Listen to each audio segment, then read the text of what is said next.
Is tithing actually biblical or not? You always hear at church someone say 10%, right? 10% is what you're supposed to give. And there's a reason why people say this. Let's agree on this fact that there are people in churches, pastors, who are demanding rather than asking, or just instead of what it's actually for. There's people misusing the money. There are people that are very demanding on money, and they seem like they're preaching a prosperity gospel. They could be preaching the gospel, but yet again they want to demand things. You get what I'm saying at this point. But the real question is tithing biblical or not? Yes, it is biblical. See, in Leviticus 27:30-32 is when God is telling Moses to tell the Israelites to give a 10% of their crops, of basically their earnings, and give 10% of what they receive. Give 10%. And then you got Matthew 23:23 and Luke 11:42. It's basically telling the same things, because it's a different witness account of what Jesus said to the Pharisees and scribes. See, they were misusing. They were doing things, but not from the heart. They forgot about this: justice, mercy, and righteous judgment. They forgot about love in the real meanings, where they were demanding whatever they were demanding, but yet again they didn't have a humble heart. And there's many people today and pastors who they could sure preach a word or whatever, but they'll sure demand your money. Listen, this is not right.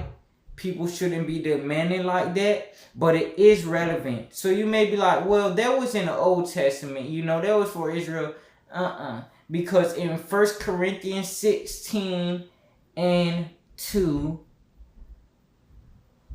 in 1 Corinthians 16 and 2, yes, that's the right verse, Paul is encouraging to give according to their means. So, unlike what you hear people saying today, and a lot of pastors, not every church is bad. Let's stop with this lie that all churches are bad. It's just you haven't found the right church yet. Remember, in every single church, there's a person who is not right with God. In every single church, there's someone, at least one person, who they're not in line with the word of God. But there are good churches. There are pure doctrine churches. There are churches that bring forth the word. But there's a lot of churches that need correction. I'm not saying go to any church. Go to the right church, preaching the right doctrine. It's important. But in 1 Corinthians 16 and 2, Paul is letting the church in Corinth know, hey, give, but give according to your means. Like, we are to give 10%. It's biblical. It was written in Leviticus.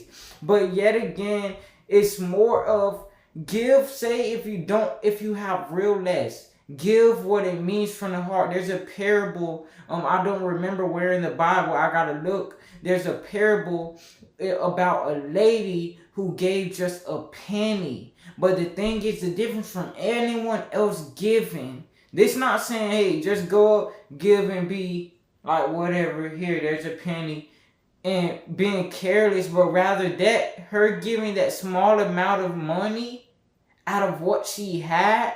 It came from the heart, rather than someone you'll see in a church dropping 100, 200.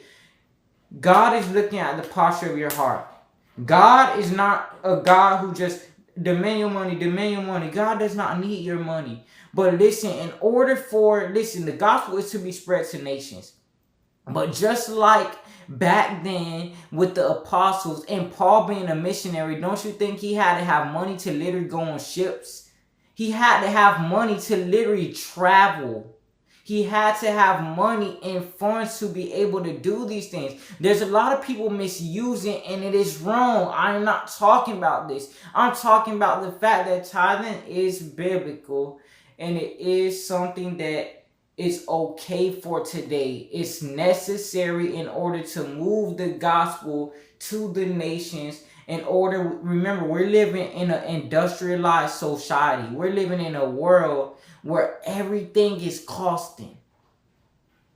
We living in a world where everything is costing money. So like, do what you can. Give. It's important to give. It's better to give than to receive. But be careful and mindful of false prophets, false teachers, and people that's demanding your money. Give me your money, give me your money, give me your money, give me your money. Nah, like, do not be around these. But remember, from the heart, give what you can. Give 10%. If you have real small amount, let's say if it was $10, if you struggling, God sees your struggle, but he also sees the sacrifice, but not just the sacrifice, the humbleness and heart. So say if you don't give because you don't have, God understands. He's looking at the humbleness of your heart. Out of the abundance of the heart, the mouth speaks. So when it comes to giving, God doesn't just look at the deeds. He's looking at the heart posture. On Judgment Day, Matthew 7:21-23. Who is the people that Jesus will say, depart from me, for I never knew you? It's not because they were doing good works in his name. It's because their heart posture. A lot of people that are ravenous wolves in sheep clothing. There's a lot of people, pastors, that's using the church money to go and buy them homes and nice cars and flex and all of these things. It's okay to have nice things, but don't misuse the Lord's money. Don't misuse the Lord's money.